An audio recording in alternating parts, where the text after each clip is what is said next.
ನಮಸ್ಕಾರ. ನನ್ನ ಹೆಸರು ವೈಷ್ಣವಿ ಮೂರ್ತಿ ಯರ್ಕಡಿತಾಯ ಅಂತ. ನಾನು ಮೂಲತಃ ಉಡುಪಿ ಮಂಗಳೂರವಳು. ಈಗ ಹುಟ್ಟಿ ಬೆಳೆದದ್ದು ಬೆಂಗಳೂರಲ್ಲಿ.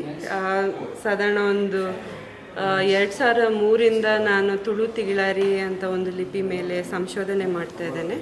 ಇದನ್ನು ಉತ್ತರ ಕನ್ನಡ ಮತ್ತು ಮಲೆನಾಡಲ್ಲಿ ತಿಗಳಾರಿ ಲಿಪಿ ಅಂತ ಕರೀತಾಯಿದ್ರು. ಇದೇ ಲಿಪಿಯನ್ನು ತುಳು ಲಿಪಿ ಅಂತ ತುಳುನಾಡಲ್ಲಿ ಕರೀತಾಯಿದ್ರು. ಆದರೆ ಸಂಶೋಧನೆ ಮಾಡಿದಾದ್ಮೇಲೆ ಈ ಎರಡು ಲಿಪಿಯಲ್ಲಿ ಏನೂ ವ್ಯತ್ಯಾಸ ಇಲ್ಲ. ಕನ್ನಡಿಗರು ಮತ್ತು ತುಳುವರು ಇಬ್ಬರು ಈ ಲಿಪಿಯನ್ನು ಸಂಸ್ಕೃತ ಭಾಷೆಯ ಪುಸ್ತಕಗಳನ್ನು ಎಲ್ಲ ಬರೀಲಿಕ್ಕೆ ಉಪಯೋಗಿಸ್ತಾ ಇದ್ರು ಅಂತ ಗೊತ್ತಾಯಿತು. ಸೊ ತುಳು ಲಿಪಿ ಅಂತ ಕರೆಯೋದು ತುಳು ಭಾಷೆಗೆ ತುಂಬ ಕನೆಕ್ಷನ್ ಇಲ್ಲ ಅಂತ ಸಹ ಗೊತ್ತಾಯಿತು. ತುಳು ಭಾಷೆ ಮೂಲತಃ ಕನ್ನಡ ಲಿಪಿಯನ್ನು ಉಪಯೋಗಿಸ್ತಾ ಇತ್ತು ಮುಂಚೆಯಿಂದ ಸಹ. ಸೊ ನಾನು ಮೂಲತಃ ಗ್ರಾಫಿಕ್ ಡಿಸೈನ್ ಕಲಿತದ್ದು national institute of design ಅಹಮದಾಬಾದಿಂದ.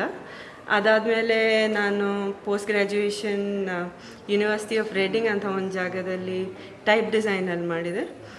So ಅದಾದಮೇಲೆ ಯುನಿಕೋಡ್ ಮೇಲೆಲ್ಲ ಕೆಲಸ ಮಾಡ್ತಾಯಿದ್ದೆ. ಸೊ ಈಗ ಈ ವರ್ಷದ ಜಾನ್ವರಿಯಲ್ಲಿ ಈ ತುಳು-ತಿಗಳಾರಿ ಸ್ಕ್ರಿಪ್ಟ್ ಯುನಿಕೋಡಲ್ಲಿ ಎನ್ಕೋಡ್ ಆಗಿದೆ.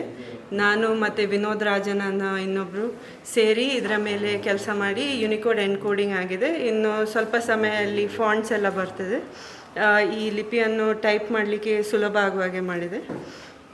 ಆ್ಯಂಡ್ ಅದು ಬಿಟ್ಟರೆ ಈ ರಿಸರ್ಚಿಗೆ ಶ್ರೀನಿಧಿ ಮತ್ತು ಶ್ರೀದತ್ತ ಎಂಬವರಿಬ್ಬರು ತುಂಬ ಸಹಾಯ ಮಾಡಿದ್ದಾರೆ. ಮತ್ತು ತುಂಬ ಜನ ವಿದ್ವಾಂಸರು ನಮ್ಮೊಟ್ಟಿಗೆ ಅವರು ಮಾಡಿದ ಸಂಶೋಧನೆಯನ್ನು ಶೇರ್ ಮಾಡಿ ತುಂಬ ಪ್ರೋತ್ಸಾಹ ನೀಡಿದ್ದಾರೆ.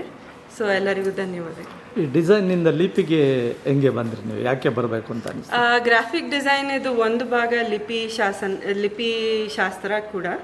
ಸೊ ನಾನು ಫೈನಲ್ ಇಯರ್ ಪ್ರಾಜೆಕ್ಟಲ್ಲಿ ನನ್ನ ಅಜ್ಜ ಉಪಯೋಗಿಸ್ತಾ ಇದ್ದ ಈ ತುಳು-ತಿಗಳಾರಿ ಲಿಪಿ ಬಗ್ಗೆ ಹೆಚ್ಚು ಮಾಹಿತಿ ಪಡಿಬೇಕು ಅಂತ ಆಯಿತು. ಸೊ ಅಲ್ಲಿಂದ ಶುರುವಾದದ್ದು ಕೆಲಸ. ಈಗ ಸಾಧಾರಣ ಒಂದು 20 ವರ್ಷ ಆದಮೇಲೆ ಕೂಡ ಈ ಕೆಲಸ ನಡೀತಾ ಇದೆ. ಸೊ ಈ ಲಿಪಿಯಲ್ಲಿ ಲಕ್ಷಾಂತರ ತಾಳೆಗರಿಗಳು ಮತ್ತು ಕೆಲವು ಶಾಸನಗಳು ಸಿಕ್ಕಿವೆ. ಅದರಲ್ಲಿ ತುಂಬ ಅಮೂಲ್ಯವಾದ ಇನ್ಫಾರ್ಮೇಷನ್ಗಳು ಇನ್ನೂ ಅಡಗಿವೆ. ಅದರ ಬಗ್ಗೆ ರಿಸರ್ಚ್ ಮಾಡಲಿಕ್ಕೆ ಎಲ್ಲ ರಿಸರ್ಚರ್ಸಿಗೆ ನಾನು ರಿಕ್ವೆಸ್ಟ್ ಮಾಡ್ತೇನೆ, ಅದನ್ನು ಓದಿ ಕ್ಯಾಟಲಾಗ್ ಮಾಡಿ ಅದರಲ್ಲಿರುವ ಮಾಹಿತಿಯನ್ನು ಎಲ್ಲರಿಗೂ ಗೊತ್ತಾಗುವ ಹಾಗೆ ಮಾಡಿ. ಮತ್ತು ತುಳು ಭಾಷೆಗೆ ಕನ್ನಡ ಲಿಪಿಯೇ ಉತ್ತಮ. ಈ ತುಳು ಲಿಪಿ ಅಂತ ಹೇಳಿ ಇರುವ ತುಳು ಭಾಷೆಯ ಪುಸ್ತಕಗಳಿಗೂ ತುಂಬ ಪ್ರಾಬ್ಲಮ್ ಆಗ್ತದೆ. ಸೊ ಈ ಲಿಪಿ ಮೂಲತಃ ಸಂಸ್ಕೃತ ಭಾಷೆದು, ತುಳು ಭಾಷೆಗೆ ಮಾಡಿದ್ದಲ್ಲ. ತುಳು ಭಾಷೆಯಲ್ಲಿ ಈ ಲಿಪಿಯಲ್ಲಿ ಒಂದು 4-5 ತಾಳೆಗರಿ ಸಿಗ್ತವೆ ಅಷ್ಟೇ. ಶಾಸನಗಳಲ್ಲಿ ಸಿಕ್ಕುವ ತುಳು ಭಾಷೆ ಶಾಸನಗಳು ಕೂಡ ಪ್ರತಿಯೊಂದು ಶಾಸನಲ್ಲಿ ಪ್ರತಿಯೊಂದು ತಾಳೆಗರಿಯಲ್ಲಿ ಬೇರೆ ಬೇರೆ ತುಳು ಭಾಷೆಯಲ್ಲಿದೆ. ಸೊ ಅದು ತುಳು ಭಾಷೆ ಯಾವತ್ತೂ ಸ್ಟ್ಯಾಂಡರ್ಡೈಸ್ ಆಗಲಿಲ್ಲ. ಸೊ ಅದು ಸ್ಟ್ಯಾಂಡರ್ಡೈಸ್ ಮಾಡಿದ್ದು ಬ್ರಿಟಿಷರ ಕಾಲದಲ್ಲಿ. ಅರೌಂಡ್ early 1800sಲ್ಲಿ ತುಳು ಗ್ರಾಮರ್ ಬುಕ್ಸ್ ಬಂತು. ಅದರ ಮುಂಚೆ ತುಳು ಮೌಖಿಕ ಭಾಷೆ ಆಗಿತ್ತು. ಸೊ ಅದರಿಂದಾಗಿ ತುಳು ಭಾಷೆಗೆ ಇವತ್ತು ಪ್ರೋತ್ಸಾಹ ನೀಡಬೇಕಾದ್ರೆ ಅದು ಕನ್ನಡ ಲಿಪಿಯಲ್ಲಾಗಬೇಕು.